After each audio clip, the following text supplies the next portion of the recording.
ओम शांति। 9 दिसंबर 2025 के ईश्वरीय महावाक्य। पहले एक नजर मुरली के मुख्य पॉइंट पर। बाबा ने कहा, विनाश निकट होगा तो सबको पता चल जाएगा कि बाबा आया हुआ है, नई दुनिया की स्थापना हो रही है। विनाश समय की निशानी है, अनेकों को साक्षात्कार होंगे, समाचार पत्रों से संदेश फैलेगा। आत्म अभिमानी बनने से अतीन्द्रिय सुख का अनुभव होगा। यह ड्रामा बिना परिवर्तन का अनादि बना बनाया है, हर 5000 वर्ष पर रिपीट होता है। और फिर बाबा ने कहा, जो तीव्र वेग से पुरुषार्थ करेंगे वही ऊंच पद पा सकेंगे। परम धाम जाने की यात्रा आत्मा की है, बिना याद के वहां पहुंचना संभव नहीं। ईश्वरीय मिशन की सेवा है सबको संदेश देना, बाबा का परिचय देना मुख्य कार्य है। चित्र ज्ञान का श्रृंगार है, भक्ति का नहीं। आगे लोप हो जाएंगे पर ज्ञान आत्मा में रहेगा। और फिर लास्ट में बाबा ने कहा, आत्मा अविनाशी बेहद छोटा बिंदु 84 जन्मों का सारा रिकॉर्ड धारण करती है। संसार में हाहाकार बढ़ेगी, रक्त की नदियां बहेंगी, इसलिए महावीर बन रहना है। जो अधिक सेवा करते हैं वही तख्त ताज के अधिकारी बनते हैं। कर्मातीत बनना लक्ष्य है, कर्म का स्पर्श भी न लगे, हर कार्य निमित्त भाव से हो। और अब सुनते हैं महावाक्यों को विस्तार से। मुरली का सार। मीठे बच्चे, बाबा आए हैं तुम्हें बेहद की जागीर देने। ऐसे मीठे बाबा को तुम प्यार से याद करो तो पावन बन जाएंगे।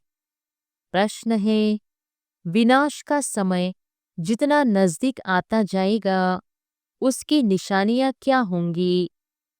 उत्तर है, विनाश का समय नजदीक होगा तो सबको मालूम पड़ता जाएगा कि हमारा बाबा आया हुआ है। अब नई दुनिया की स्थापना, पुराने का विनाश होना है। बहुतों को साक्षात्कार भी होंगे। सन्यासियों, राजाओं आदि को ज्ञान मिलेगा। जब सुनेंगे कि बेहद का बाप आया है, वही सद्गति देने वाला है, तो बहुत आएंगे। अखबारों द्वारा अनेकों को संदेश मिलेगा। तुम बच्चे आत्म अभिमानी बनते जाएंगे, एक बाप की ही याद में अतीन्द्रिय सुख में रहेंगे। गीत है, इस पाप की दुनिया से दूर कहीं ले चल, जहां चित्त को चैन मिले। ओम शांति। यह कौन कहते हैं और किसको कहते हैं? रूहानी बच्चे। बाबा घड़ी घड़ी रूहानी क्यों कहते हैं? क्योंकि अब आत्माओं को जाना है। फिर जब इस दुनिया में आएंगे तो सुख होगा। आत्माओं ने यह शांति और सुख का वर्षा कल्प पहले भी पाया था। अब फिर यह वर्षा रिपीट हो रहा है। रिपीट हो तब सृष्टि का चक्र भी फिर से रिपीट हो। रिपीट तो सब होता है ना। जो कुछ पास्ट हुआ है सो रिपीट होगा। यूं तो नाटक भी रिपीट होते हैं, परंतु उनमें चेंज भी कर सकते हैं।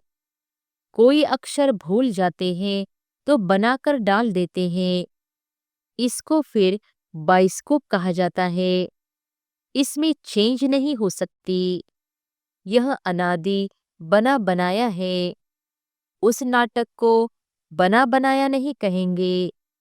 इस ड्रामा को समझने से फिर उनके लिए भी समझ में आ जाता है। बच्चे समझते हैं जो नाटक आदि अभी देखते हैं वह सब है झूठे। कलयुग में जो चीज देखी जाती है वह सतयुग में होगी नहीं। सतयुग में जो हुआ था सो फिर सतयुग में होगा। यह हद के नाटक आदि फिर भी भक्ति मार्ग में ही होंगे। जो चीज भक्ति मार्ग में होती है वह ज्ञान मार्ग अर्थात सतयुग में नहीं होती। तो अभी बेहद के बाप से तुम वर्षा पा रहे हो। बाबा ने समझाया है, एक लौकिक बाप से और दूसरा पारलौकिक बाप से वर्षा मिलता है। बाकी जो अलौकिक बाप है उनसे वर्षा नहीं मिलता। यह खुद उनसे वर्षा पाते हैं। यह जो नई दुनिया की प्रॉपर्टी है वह बेहद का बाप ही देते हैं। सिर्फ इन द्वारा इनसे एडॉप्ट करते हैं, इसलिए इनको बाप कहते हैं। भक्ति मार्ग में भी लौकिक और पारलौकिक दोनों याद आते हैं। यह अलौकिक नहीं याद आता, क्योंकि इनसे कोई वर्षा मिलता ही नहीं है। बाप अक्षर तो बरोबर है, परंतु यह ब्रह्मा भी रचना है ना। रचना को रचता से वर्षा मिलता है। तुमको भी शिव बाबा ने क्रिएट किया है, ब्रह्मा को भी उसने क्रिएट किया है। वर्षा क्रिएटर से मिलता है, वह है बेहद का बाप। ब्रह्मा के पास बेहद का वर्षा है क्या? बाप इन द्वारा बैठ समझाते हैं, इनको भी वर्षा मिलता है। ऐसे नहीं कि वर्षा लेकर तुमको देते हैं। बाप कहते हैं तुम इनको भी याद न करो। यह बेहद के बाप से तुमको प्रॉपर्टी मिलती है। लौकिक बाप से हद का, पारलौकिक बाप से बेहद का वर्षा दोनों रिजर्व हो गए। शिव बाबा से वर्षा मिलता है, बुद्धि में आता है। बाकी ब्रह्मा बाबा का वर्षा क्या कहेंगे?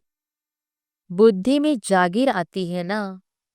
यह बेहद की बादशाही तुमको उनसे मिलती है, वह है बड़ा बाबा।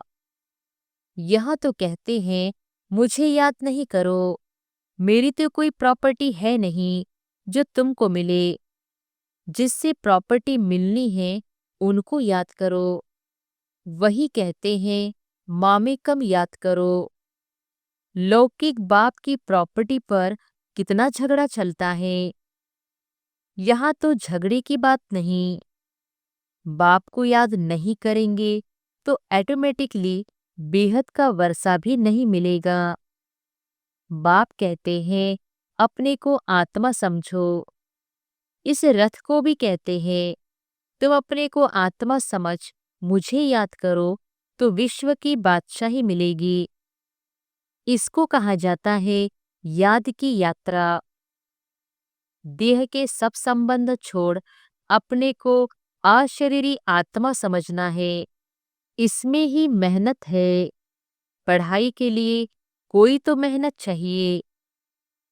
इस याद की यात्रा से तुम पतित से पावन बनते हो। वह यात्रा करते हैं शरीर से। यह तो है आत्मा की यात्रा। यह तुम्हारी यात्रा है परम धाम जाने के लिए। परम धाम अथवा मुक्ति धाम कोई जा नहीं सकते हैं सिवाय इस पुरुषार्थ के। जो अच्छी रीति याद करते हैं वही जा सकते हैं और फिर ऊंच पद भी वह पा सकते हैं। जाएंगे तो सब, परंतु वह तो पतित है ना, इसलिए पुकारते हैं। आत्मा याद करती है। खाती पीती सब आत्मा करती है ना। इस समय तुमको देही अभिमानी बनना है। यही मेहनत है। बिगर मेहनत तो कुछ मिलता भी नहीं है। भी बहुत सहज, परंतु माया का अपोजिशन होता है। किसकी तकदीर अच्छी है तो झट इसमें लग जाते हैं। कोई देरी से भी आएंगे। अगर बुद्धि में ठीक रीति बैठ गया तो कहेंगे बस हम इस रूहानी यात्रा में लग जाता हूँ। ऐसे तीव्र वेग से लग जाए तो अच्छी दौड़ी पहन सकते हैं। घर में रहते भी बुद्धि में आ जाएगा। यह तो बहुत अच्छी राइट बात है। हम अपने को आत्मा समझ पतित पावन बाप को याद करता हूँ। बाप के फरमान पर चले तो पावन बन सकते हैं, बनेंगे भी जरूर। पुरुषार्थ की बात है बहुत सहज। भक्ति मार्ग में तो बहुत डिफिकल्टी होती है। यहाँ तुम्हारी बुद्धि में है। अब हमको वापस जाना है बाबा के पास। फिर यहाँ आकर विष्णु की माला में पिरोना है। माला का हिसाब करे।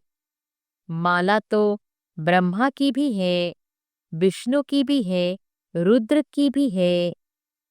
पहले पहले नई सृष्टि की यह है ना, बाकी सब पीछे आते हैं, गोया पिछाड़ी में पिरोते हैं। कहेंगे तुम्हारा ऊंच कुल क्या है? तुम कहेंगे विष्णु कुल। हम असुल विष्णु कुल के थे, फिर क्षत्रिय कुल के बने, फिर उनसे बिरादरियां निकलती है। इस नॉलेज से तुम समझते हो बिरादरियां कैसे बनती है। पहले पहले रुद्र की माला बनती है, ऊंचते ऊंच बिरादरी है। बाबा ने समझाया है यह तुम्हारा बहुत ऊंच कुल है। यह भी समझते हैं सारी दुनिया को पैगाम जरूर मिलेगा।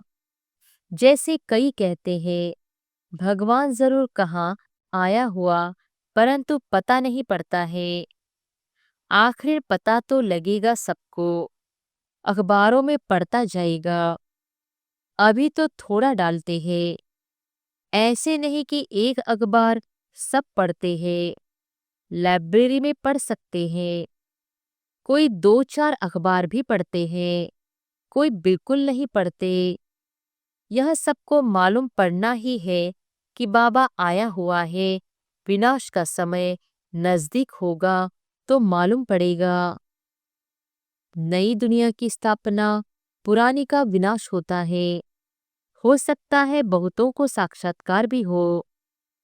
तुम्हें सन्यासियों, राजाओं आदि को ज्ञान देना है, बहुतों को पैगाम मिलना है।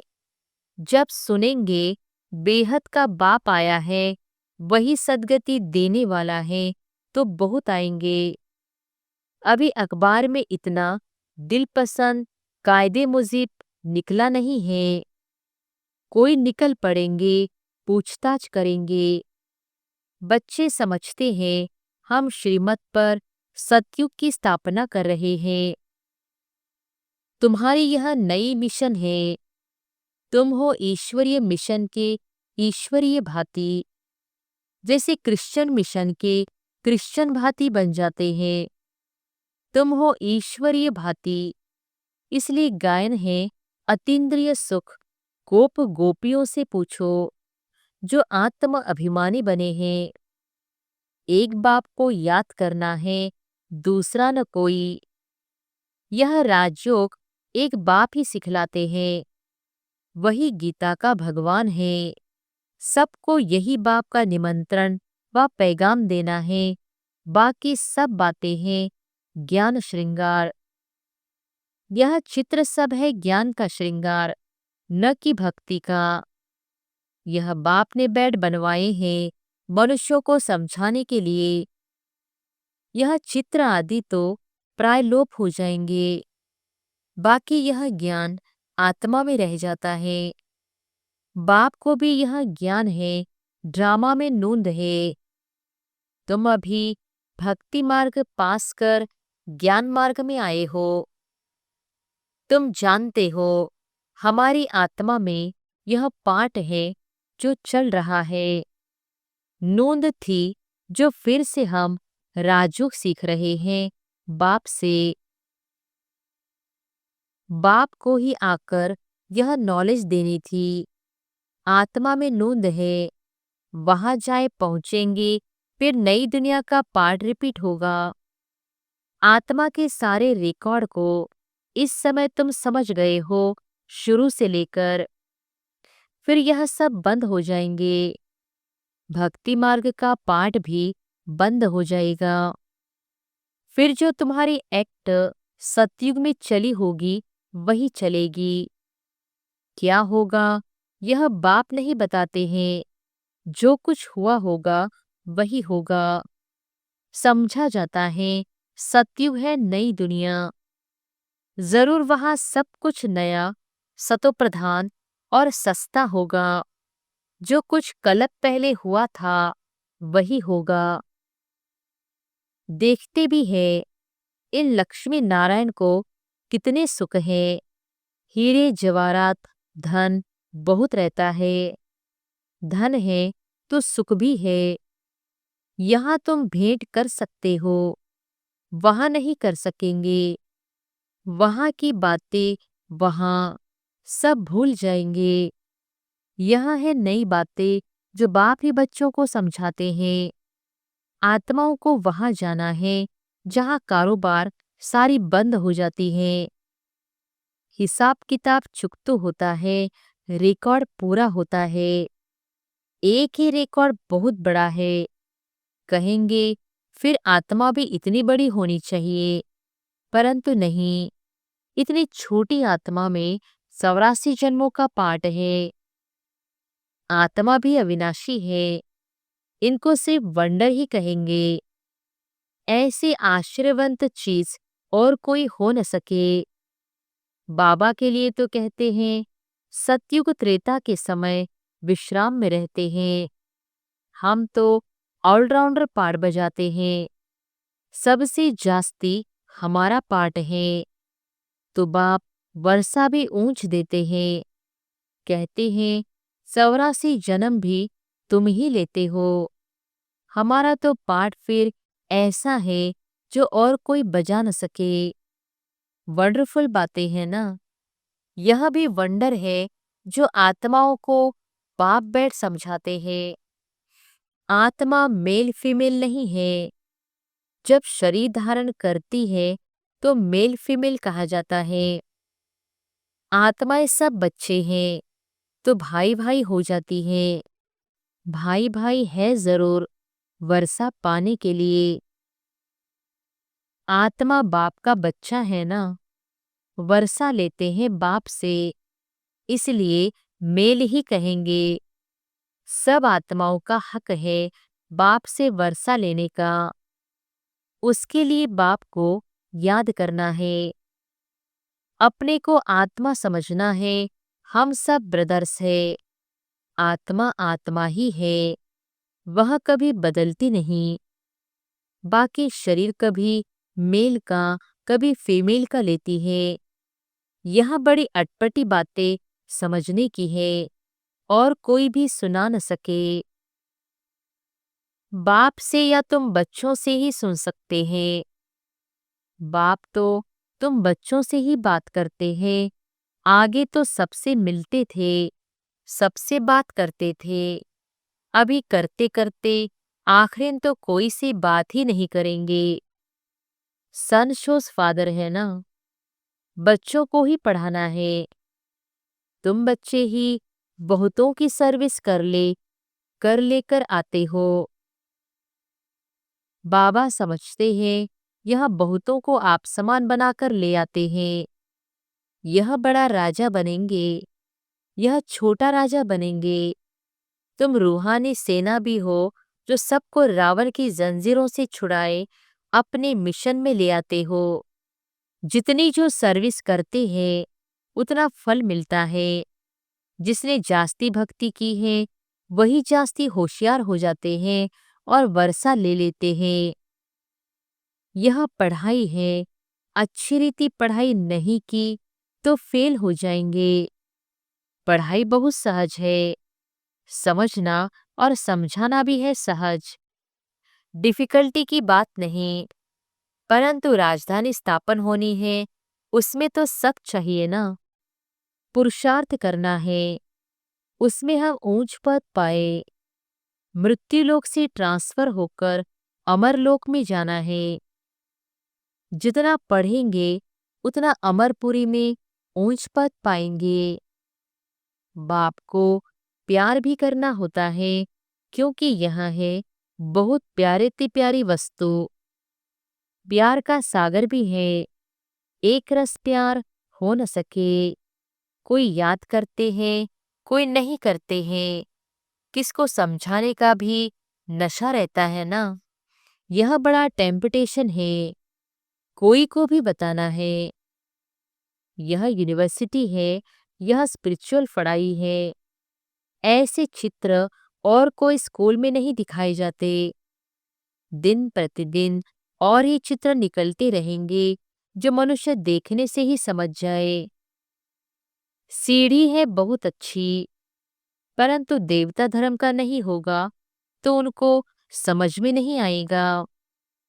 जो इस कुल का होगा उनको तीर लगेगा। जो हमारे देवता धर्म के पत्ते होंगे वही आएंगे।